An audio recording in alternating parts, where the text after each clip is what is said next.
Hi guys, welcome to कहानी express.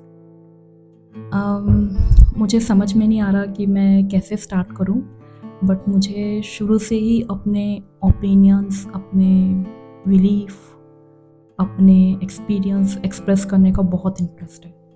लोगों की बातें सुनना, अपनी बातें सुनाना। So here I am and the credit goes to my husband. He encouraged me to come forward and speak. I think इसी को companionship बोलते हैं, right? So why I am here? That is the question.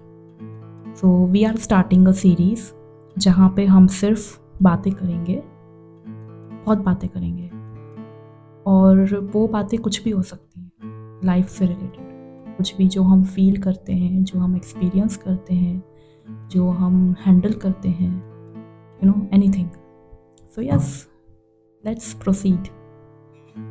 बहुत दिन से मेरे mind में एक चीज़ घूम रही थी। मैं बहुत कुछ सोचती रहती हूँ, मेरे माइंड में बहुत कुछ चलता है।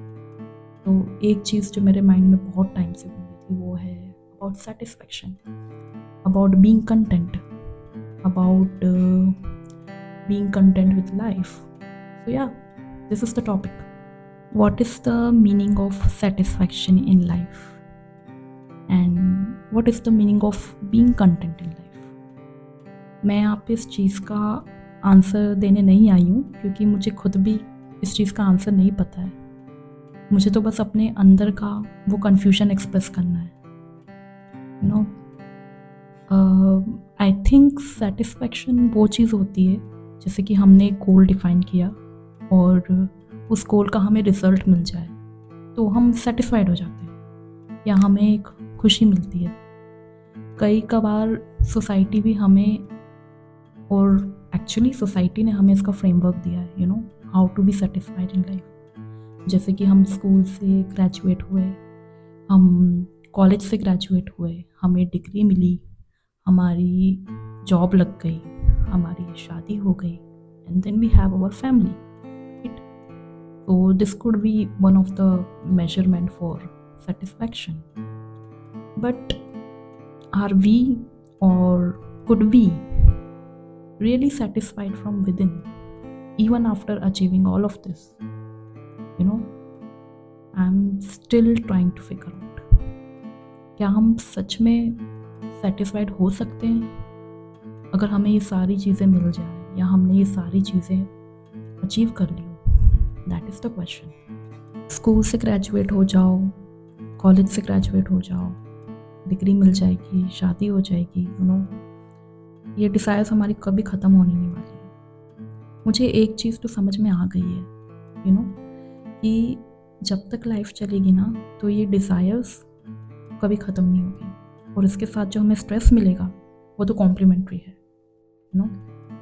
बट द टास्क इज़ कि हम इस चीज़ को बैलेंस कैसे करें, कैसे मैनेज करें, कैसे हैंडल करें अपने डिज़ायर और स्ट्रेस डे टू डे. हम लाइफ में तो आगे बढ़ते ही जाते हैं और अपनी लाइफ आगे जीते जाते हैं, फ्यूचर की तरफ देखते जाते हैं, पर हमें ना कभी कभी पीछे मुड़ के भी देखना चाहिए कि हमने अपनी लाइफ कैसे जी है, हमने कैसे अपने हर्डल्स को ओवरकम किया है, अपनी गलतियों से कैसे सीखा है, हमने कैसे अचीव किया है. एंड ट्रस्ट मी, उससे ना एक अलग ही एनर्जी मिलती है आगे बढ़ने के लिए, आगे देखने के लिए.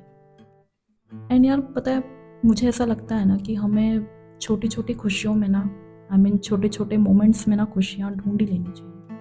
यार हर दिन हमारी लाइफ में ना बहुत से ऐसे मोमेंट्स होते हैं, बहुत सारे ऐसे मोमेंट्स होते हैं जिसको हम ओवरलुक कर देते हैं. जैसे कि मॉर्निंग की वो पहली कॉफ़ी, जॉब के लिए जाने से पहले, उस जॉब के लिए जाना जिसके लिए हम बरसों से प्रेयर्स कर रहे थे, एंड ऑफिस से आने के बाद अपने पार्टनर के साथ वो चाय एंजॉय करना.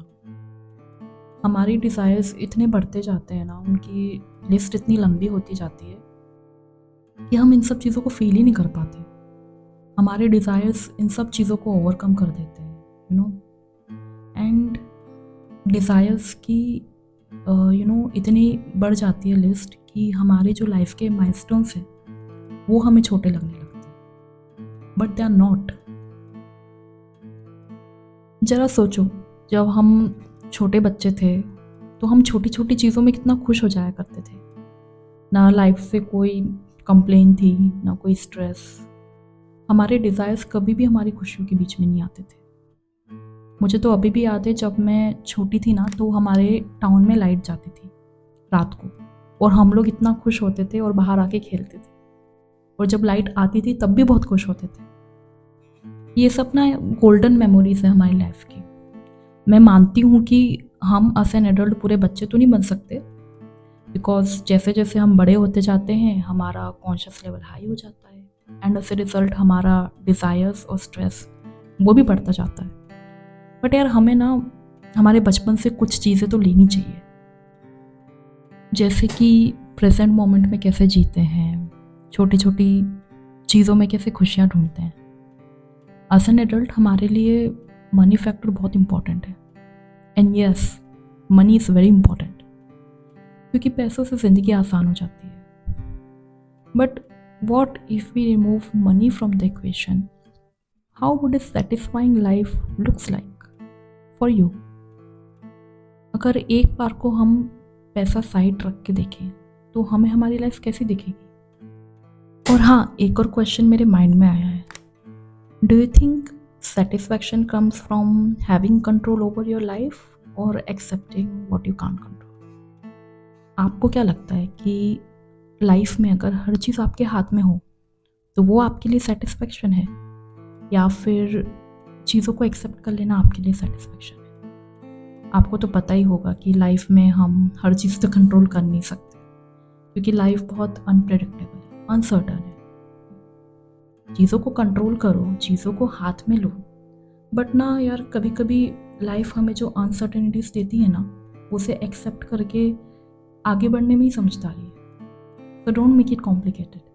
सो गाइस, अगर आपको हमारा वीडियो अच्छा लगा हो तो सपोर्ट करें, एंड आप अपने थॉट्स कमेंट करें ताकि हमें भी कुछ सीखने को मिले। Thanks for watching and stay tuned.